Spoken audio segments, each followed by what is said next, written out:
మరి ఇప్పుడు ఇక్కడ ఉన్న జిల్లా అధ్యక్షుడు బాలకృష్ణ గారు పోటీ చేయొచ్చు కదా గైడెన్స్ ఎమ్మెల్యేస్లో చేసి, ఇప్పుడు పార్టీ బలంగా ఉంది, తిరుగులేని విజయం సాధిస్తామని చెప్పి వారు చెప్పొచ్చు కదా, చేయొచ్చు కదా, పోటీ చేయొచ్చు కదా. మరి ఎందుకు చేయలేకపోతా ఉన్నాడని మీరు గమనించాలి మిత్రులారా. మీరు అంటే నేను ఏ పార్టీ ఇక్కడ కించపరచడం ఉద్దేశం నాది కాదు.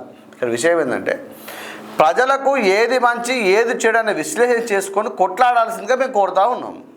ఇక్కడ గమనించాల్సిన విషయం ఏంటంటే మొన్న రేషన్ కార్డు గురించి కూడా మేము మాట్లాడడం జరిగింది. గతంలో రేషన్ కార్డుల గురించి కూడా వీరు ఏం మాట్లాడినారా అంటే కేసీఆర్ గారు, ఇది ప్లే కావట్లేదు రెడీ అయితే, ఇక్కడ విషయం ఏంటంటే